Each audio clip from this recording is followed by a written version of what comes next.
Hey, thanks for joining me. I did not think I actually owned issue 23 of Cyberforce.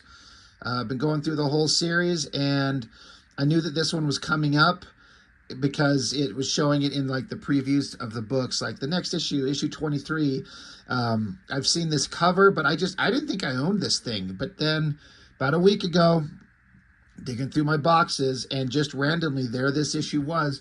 You could kind of tell that I wasn't particularly concerned with it because this issue is like destroyed.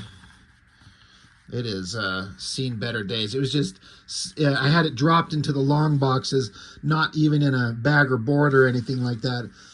I clearly didn't care too much about it. Upon retrospect, I've just reread this thing I probably read it for the first time. I mean, I obviously owned it. I probably flipped through it back in the day when this thing came out. When was this? This is in late 90s. This is 96. Like I just graduated high school. I was 18 years old, and I was on the image hype train, and all these artists that I knew that I liked.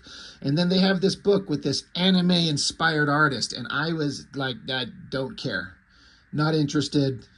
I don't fucking care. Why? What is this filler issue of Cyberforce? Like I've been saying in the Cyberforce reviews, I've been kind of invested in the storyline. That was my memory of it. The story of this evil monster, this overpowering threat that the team has to face. And I do remember being kind of invested and interested in the story. And revisiting them for this channel, it's a little bit less interesting than my memory of it was. It's still better than anything else that had kind of come before it in terms of the story. But revisiting them now, it's okay, but it's not as good as I thought they were. But this issue with this fill-in artist, I clearly did not give any shit about it. But looking at it now, I guess I kind of had to grow up a little bit and learn to appreciate the art of Kevin Lau. I guess I'm assuming that's how you say his name, Lau. I've seen that name. I'm aware of that name.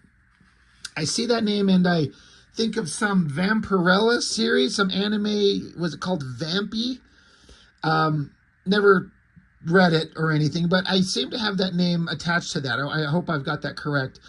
But his name is familiar and his art has a familiar look to it. But I was never really interested in anime or manga-inspired art. But looking at this issue now, this guy's really good. If you just kind of forget the only part that really stands out is like manga or anime, is like the faces, like the eyes, the nose, the mouth, the way that they're kind of constructed in that specific art style. But if you just set that aside, the artistic ability, the attention to detail, the ability to draw technology and machinery, it's fantastic. I was actually really impressed. The only thing that sucks is, like I was saying, as a kid, I felt like this was probably just some bullshit fill-in issue, and I was more interested in the David Finch art and the Prime storyline that was going on. That is still... Well, all right, I was going to say, the parts that's still true is that this is a bullshit fill-in story, and it has nothing of significance to do with the main plot that was going on.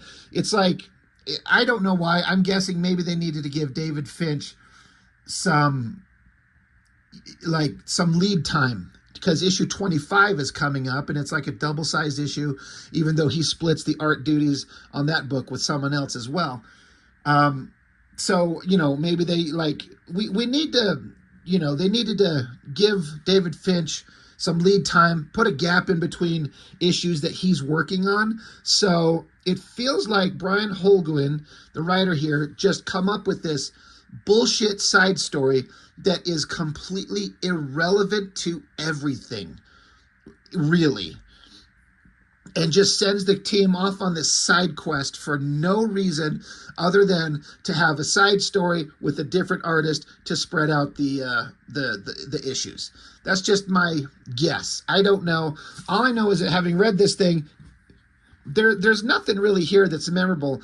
It's okay. It's certainly fine. I've said in other issues of Cyberforce that I felt like they were really trying to write the team and give it the feel of the old kind of like an X-Men vibe, which, I mean, obviously with Silvestri creating the team, it's a team of superhero adventurers doing good, fighting bad guys, the dynamics of all the different personalities trying to work together. They're fighting, there's personality clashes. They're trying to do all that type of stuff. And, you know, you say it's I say it's an X-Men type thing, but it's a traditional kind of comic book, team book concept. So it's not like exclusive to X-Men, but I feel like because these characters, I feel like are mostly kind of analogs of X-Men characters. Like this is just Cable, that's Cyclops, that's Colossus, that's Cyblade, and Velocity, the young teenage girl, is just Kitty Pryde, the innocent girl who got stuck with these abilities, and it's kind of gets wrapped up joining up this superhero team, and it becomes her family. And now we get an entire issue dedicated to her perspective, watching everything happen, and get to see her like prove herself that she's awesome and worthy of being on the team.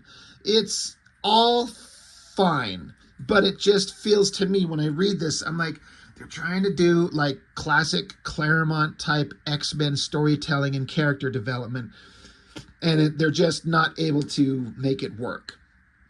But it's not like it's bad. It's just boring and been done to death. So the only thing that's really interesting to me in this book is the art. It is narrated by Velocity. Her name's Karen Taylor. She says, you could call me Velocity. That's like my hero name or whatever. And she says, not that we feel like much of heroes right now. Things have been kind of intense lately. We're barely speaking to each other, if you want to know the truth. It's like no one really wants to be on a team anymore. I hate it when things are like this. And then she kind of makes a reference how it feels like when she was a kid and her parents were fighting and she just wanted to disappear. Well, now the entire Cyberforce team is fighting, which is something they've set up in previous issues. But they're basically in like a submarine vessel going underwater to this cyber data facility where they kept the monster that's been the threat of the last several issues, the Kraken. It was in this underwater facility. And so they're going here. The idea is to find the mechanism that kept the Kraken contained and take it with them to use it against the Kraken if possible, if necessary. Lots of text. I did read all of this, and there's nothing I could sit here and kind of tell you about what the words are saying, but you could basically kind of piece it together. It's from the perspective of Velocity. I think she's supposed to be 15 or 16 years old, just like an underage teenager. And so it's kind of all from her juvenile kind of understanding, just wanting to be relevant. She wants to be respected. She hates seeing the team fighting, and we're going to do this crazy mission. You've seen it all before. I do have to say, again, artistically, what a great shot. I wish all those damn words weren't all over it so we could see the entire thing. The coloring looks fantastic. You got this little submarine vessel going down here. They dock, they get out, and they're like, all right, we got to go find this thing. Let's go. And of course, Velocity, she's scared, she's nervous, she's unsure of her abilities. She's certain that she's going to be a liability and a fuck up, which she typically is oftentimes. So they're doing the standard, all right, everyone keep close. You got to be searching. There's a door. It's magnetically sealed. An Impact, the big strong guy, he's like, no problem. So he just punches it open.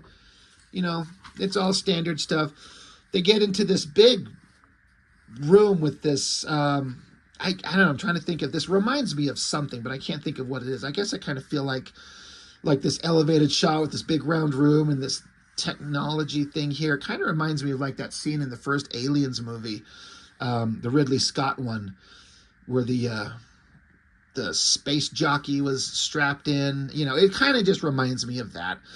And so while the team shows up and they're like, is this what we're looking for? We're not sure. They touch it and it's revealed to be a hologram. It vanishes, and then all the technology around the room kind of forms into these new versions of robotic monsters from Cyberdata that they've never seen before. So, oh shit, they even do a roll call. Heatwave, Striker, Cyblade, Impact. We're all ready to kick ass. Again, the art, great technology, great details. Like this shot, I know as a kid I would have looked at that and just, her proportions are kind of weird, big upper body and kind of not the kind of standard hourglass figure I'm used to, especially like you see like Mark Silvestri type art. I look at it now and I understand it's just an art style that fits this kind of the manga anime vibe. I actually like it now, but younger me back in '96, I wasn't into this. I just wasn't connecting with it. But I see it now. I'm like, this is all pretty damn good. I've been kind of on the David Finch hype train in terms of his art in this book up to this point, but I would have to say this Kevin Lau, he's better. I don't think he was getting the accolades that Finch was at the time. And this is no disrespect to David Finch. He's a great artist, and he's been a great artist for a long time. And everyone says he's the nicest guy. And he's got a new book coming out soon with Robert Kirkman that I'm going to be picking up. I can't wait to get. But at the time, this Kevin Lau guy feels like he's much more skilled. But yeah, the team, we got to fight. And again, from Velocity's perspective, she's watching everything. She sees Cyblade kick ass here. That's a good shot with the twist of the body, kneeing one of these guys in the face, Impact lifting these guys up. Striker, this guy's got to be a difficult guy to draw with 3 big robotic arms on one side of his body. I've never tried to draw this guy and or anything like a character like that, but I feel like that'd be a big pain in the ass to kind of make it work anatomically, but he makes it work. And of course, the story is Velocity's just scared. She doesn't know what to do. So she's kind of standing there nervous. The bad guys keep fighting back, and when they get clipped, like Striker gets clipped on his arm, and it kind of goes numb, and he actually says he feels it, and they usually don't feel this type of stuff. So they fight back, intense battle. Meanwhile, back on the submarine, the stupid human kid Chip and the scientist doctor are trying to download the information that they need while the team fights off these robotic bad guys. Again, all standard shit. You know, nothing new, but it's kind of standard adventure stuff. It's fine. The team kicks all the asses of the robots. They're kind of standing around going, all right, well, what's next? But then all the junk parts of the robots that they just defeated start forming themselves together. Velocity starts freaking out, and they just reform themselves into new, weird, creepy robotic shapes. Again, look at that drawing. When I flipped this thing open and was looking at it again for the first time since I probably got it, I'm looking at that and going, good God, is that well done? Great technology. It's more like a mishmash of parts clambered together, and it works, and it all looks believable, and the coloring is fantastic. I love the highlight colors on the end of it here. It's really good. I was kind of shocked again at how much I liked this. So these robots, they got this new ability to just reform themselves from junk. So they're a lot harder to kill. So once again, the team's like, well, shit, what now? So they take off running down a tunnel. They're like, do we know where this tunnel's going? Nope, we're just going to have to take our chances.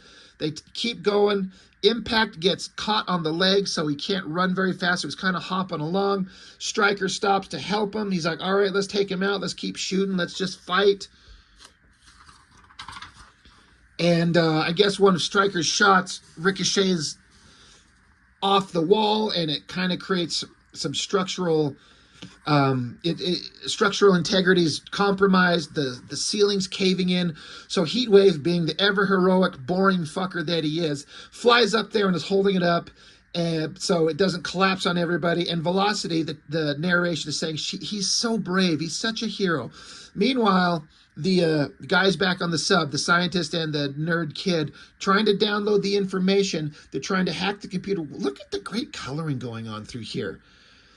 You know, Top Cow had some great colorists. But as they're trying to hack into the computer, unauthorized access, no override allowed, bye-bye Cyberforce. So maybe it was a setup, and everything's gone to hell. Nothing's working the way it's supposed to.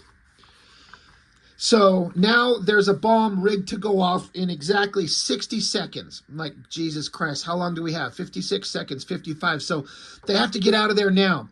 So Velocity, who's been completely useless and pointless, and she's acknowledging it in her narration. She's like, I don't know what to do. Her specialty, she says, is running away from danger. And she ends up facing off against these robotic creatures. Like, that's great. Look at that shot again of that robotic monster. That's so well done. So Velocity decides, she panics, but decides that she needs to do something. She sees that the team is fighting hard. Sideblade's trapped. They're not doing very well. So she's like, all right, it's time to step up and rise above it all and do something awesome. So she throws some debris and bounces it off the robot's head and is like, hey, come get me if you can. So she takes off running. And so the team makes it back to the submarine, but they're like, wait, where's Velocity? Where did she go? And so she just takes off running, and there's this really great shot right here. Like, you got this tunnel shot, the robots are chasing her, they're shooting at her, and then this shot of these 4 different images of her as she's kind of running, but then she leans into it and takes off at super speed, just to show her accelerating as per her abilities and her powers. She takes off down the tunnel, going super fast. Good shot there. And she says that she realizes that she hits a certain amount of speed where it creates a sonic boom that actually shatters the walls of the hallway that she's in, creating cracks that fail and flood the hallway and stop the robots. This is a great shot. Look at the use of the line work to indicate speed. And there's even some coloring in there, some like faded kind of color. I was going to call it smudging. I don't know. That's not the right term, but just to give the idea of speed. Good shot on her body. And then look at this kind of shot where her feet aren't even like rendered. It's just like to show the hyper speed that she's doing. It's really well done. So yeah, she's taken off, cracking the walls of the hallway to flood, to stop the robotic monsters, but she's immediately engulfed by the water. It hits her like a ton of bricks. She gets sucked out of a hole, and then, so there's the facility down below, and it's blowing up or something as she floats up. This is something that I've brought up recently about this character, and it kind of goes hand in hand, because like I said, Cyberforce are trying to do him like an X-Men team thing, and she's the Kitty Pryde. And I talked recently how there was an issue of X-Men where Kitty who's 13 and Colossus was somewhere in the realm of 18 to 19. And Kitty was basically begging Colossus to fuck her. And he's like, we can't. And she's like, well, why not? We're all going to die anyway. Who cares what society thinks? It's kind of like, I understand these are comics, and I'm guilty of whenever I draw female characters that are heroic girls or evil villains, but they're always hot. They've always got perfect bodies, and I like drawing attractive women. But there's something a little weird when they're like underage. She's 16 years old, and we got prominent nipple-pointing titties and asses. It's just, it starts to feel a little icky. I know it's a comic. They could have just made her 18 and just made us feel like it's not so icky, but I don't know. It's kind of the over-sexualization of underage characters that just starts to feel a little weird in the art. That aside, she gets away. She's going to drown. And of course, the nerd in me is like, they're deep under the ocean. You don't survive this shit.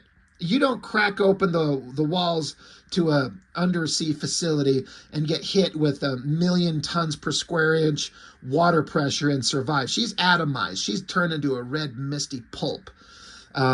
But this is a comic book, and you're just underwater. No big deal. She floats up, passes out, and then she wakes up, and the rest of the team had found her somewhere, pulled her inside, got her into a medical facility, saved her life. And they're like, you saved us. You're brave. You're strong. You're one of the team.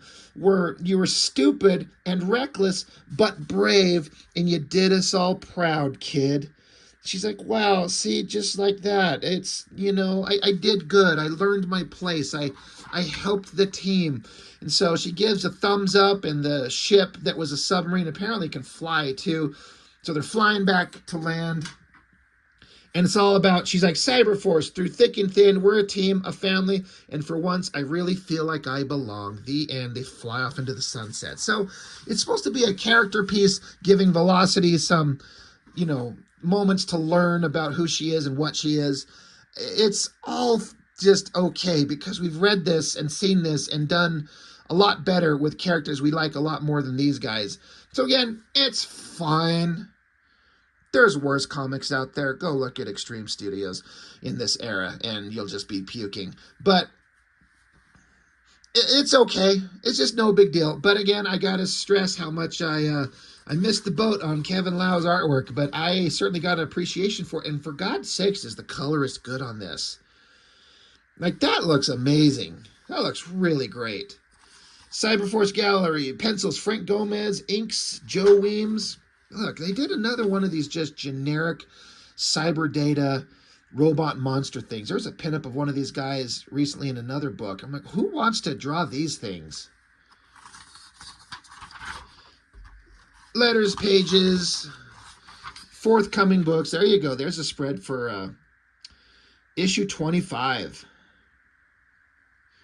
See? It's the X-Men. It's Kitty, it's Cable, it's Wolverine, Psylocke, Cyclops, and Colossus. Plus a preview of the forthcoming Darkness. This book hadn't even been introduced yet. It is coming. Me too. Ad in the back of Cyberforce number 23. Me too. God damn, is this thing shredded.